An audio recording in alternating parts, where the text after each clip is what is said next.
Hey everybody, Austin here again. This is sort of a spin-off series of my regular videos.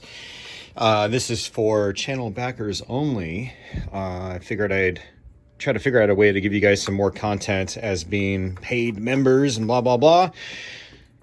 You guys are really helping me out by supporting me monetarily. So, I figured the least I could do is try to give back with some more retro video game oriented content. So I thought this would be a good excuse to show off my video game collection. The first thing we've got here is the 3DO. A lot of people confuse it for the Panasonic 3DO. It is not. It is just the 3DO. Well, it is sort of Panasonic, but Panasonic was one of the many manufacturers of the 3DO console, and they were the most prominent. So this is the first model. It is called the FZ-1. Very sexy looking unit, very cool looking. You've got a slide out disc tray. You've got one controller port. And if we flip it around, this is like old school style, like 2009 YouTube for me. You've got composite and regular just stereo analog out, left and right, along with S-Video. I have a Japanese version, which actually includes a switch which will change the resolution from 240 progressive scan to 640 by 480 interlaced.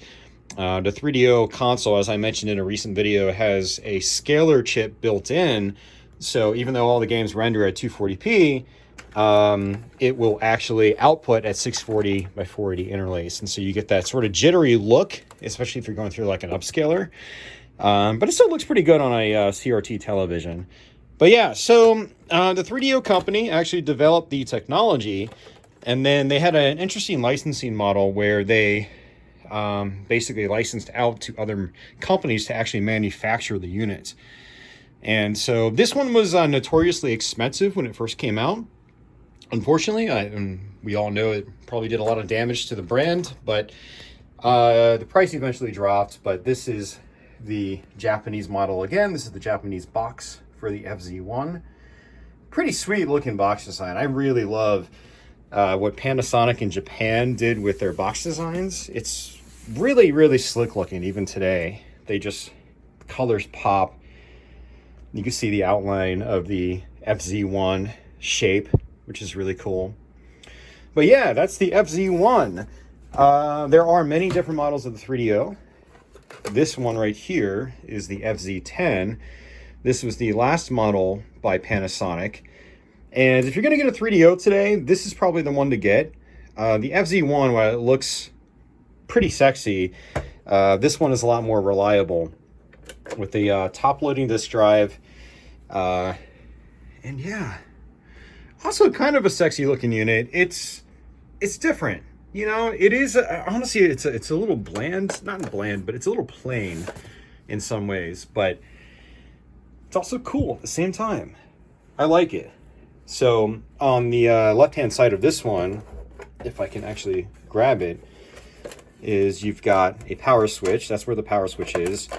And if we flip back around, same thing as the FZ-1. You do have an expansion slot I haven't mentioned. You can add like external memory cards and stuff like that. Power cable is actually external on this one, or I should say it's not pre-wired. The FZ-1, it's actually, the power supply is inside on both systems, but the FZ-1, the cord is like locked in. So this one you can just swap it out like with the Sony PlayStation or Sega Saturn. Whoa, same video inputs though. So you got S-Video, composite, and then stereo left and right audio. And then another expansion for things like, man, see, I never actually had any of the expansions on this platform. So you can get like a memory module add-on, and then you can also get a video CD cartridge or MPEG cartridge. And I'm going to assume the MPEG card goes in here, whereas the memory probably goes in the back. But yeah, you do have add-ons and whatnot. So you notice that the 3DO only has one controller port. What's very interesting about the controllers in this thing is that they daisy chain together. It's a little bit like the TurboGrafx, except you don't have to buy an adapter. You just plug a second controller into this controller, and then you can plug a third controller into the second controller, plug a fourth controller into the third controller. You can go up to like 8 controllers at least, apparently. Also, this is the standard controller design for the Panasonic models. This is actually a revised model, though. It is a little bit smaller than the original that came with the FZ-1. This is my preferred controller for the platform. It's a really nice controller. It's very comfortable. The shoulder keys feel really good. The buttons feel soft. It's really hard to explain, but I like this controller a lot. The only downside is it's got a 3-button Genesis style layout, a stop and start button, or X and P button, and then left and right. So it's not the most ideal controller for fighting games because you don't have a middle button. However, there were third-party accessories, third-party controllers, a few of which I actually can show off. Let's see.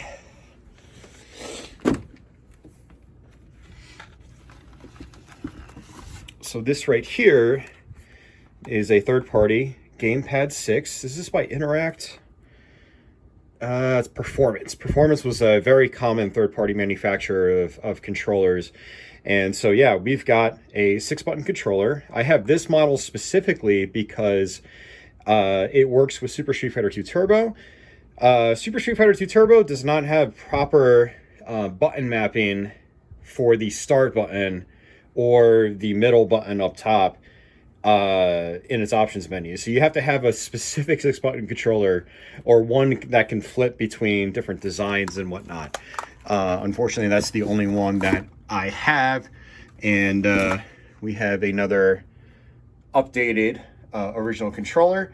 The original pads have headphone jacks, and they're also bigger. However, they're notorious for having poor diagonals on its D-pad. So another option for, say, fighting games and whatnot is to get this big boy back here, which is actually a official Panasonic arcade stick. It's got micro switches for the analog, not analog, but the joystick. The buttons themselves are membrane, kind of like an NES Advantage, and they're fine. But the stick itself is actually pretty good. It's actually very responsive, very clicky. Now, I use a lot of like higher end arcade sticks, stuff by like Hori and whatnot. But this one, actually, I played Super Street Fighter 2 Turbo the other night, along with like Primal Rage and a couple other fighting games, and it worked really well for me. So, but yeah, you've got other accessories and stuff like that I won't go into right now. But this is the box for my FZ-10. Just like my FZ-1, my FZ-10 is a Japanese model. The reason for that is that the Japanese models, especially of 3DO, tend to be a lot cheaper, especially when I purchase these. Now, granted, I purchased these kind of late. I think this was probably $200-something. Back in the day, around 2000, you could get these things for like $50 or less. It was crazy. But now, I mean, they might even be more expensive now. It's been about 3, 4, 5 years since I bought this one specifically. But as far as reliability, if you're looking for a good reliable 3DO, this is the one to get. Yeah, otherwise you're going to have to probably end up sending this one off for repair, unless you know how to repair stuff yourself.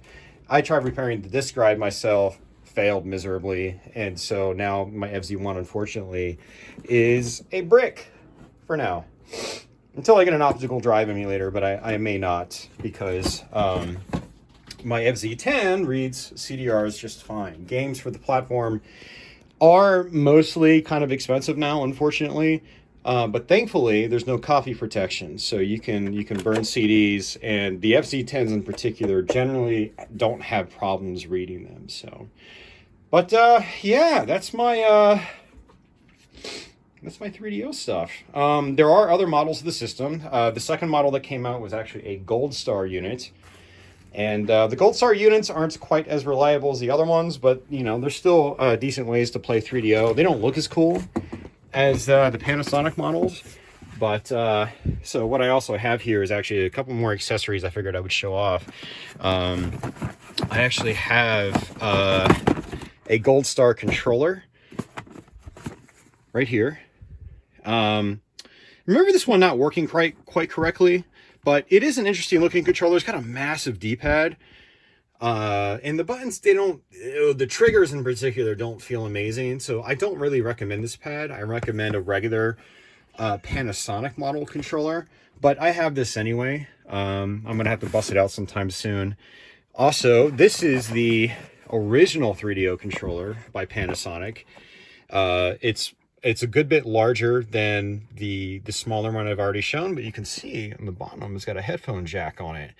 So that's a really neat feature about 3DO. And not that I'm going to use that anymore, but I used it a lot when I was a kid or a teenager when I got my first 3DO.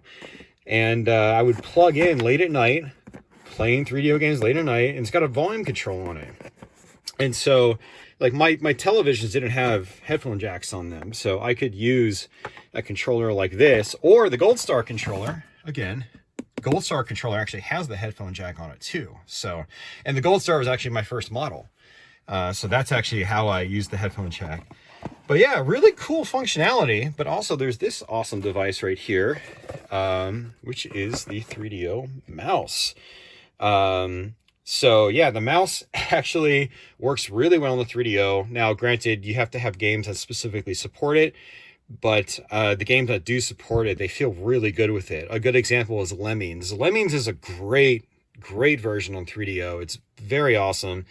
Very fun, and with the mouse, it feels just like the PC game. You know, it's got all the same features and stuff like that. It's very awesome, and the same goes for Myst. Myst is actually really good on 3DO if you're into those more slideshow types of adventure games, and you can use the mouse with it.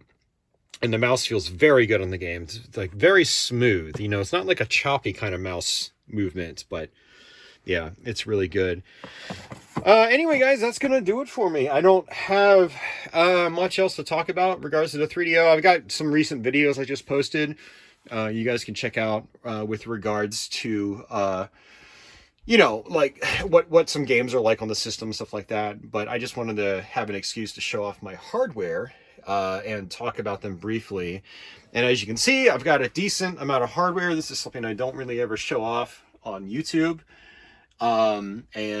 So for some channel backer exclusive content, you know, I will be doing my best to try to go through all these and just talk about them one by one and show off the systems that I actually have.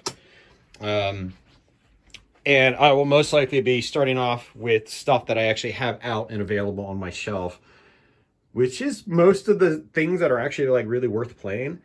Like there's my Sega CD Model 1, there's my new one, there's my new Analog Duo, there's my Xbox, Super Nintendo, Dreamcast, AVS, Genesis with 32X. I've got my Master System down there. All these are boxed, by the way. I do have another closet with more boxes. N64 that's modded with HDMI, my Neo Geo CD. What else we got there? We got my Sega Saturn up top. We got my Wii and my Wii U. We got my CDI 220. We got my original, PlayStation, Super NT, PS3, and then naturally the almighty great PS2. So, yeah, over time I will be creating videos like this, and yeah, giving you guys some backer only content. So please leave a comment down below. Letting me know that you watched, because the audience reach on this is going to be extremely small. But again, I want to provide you guys with some extra goodies for being channel backers. And then again, like I said, this also gives me an excuse to like talk about stuff that I have that is a little more difficult to chat about, you know, in dedicated videos. I only have so much time and energy, so making dedicated videos about all the consoles I have, it's going to be a massive time-consuming endeavor. But this is also kind of like a throwback to early days of YouTube for me. So speaking of which, I got a new video series that is a lot like my early YouTube videos, except there's a little more editing and stuff like that. So, but yeah, guys, it's going to do it for me. Thank you for hanging out with me. Hope you enjoyed this, and I'll be back with more of these sometime soon. And until the next one, take it easy.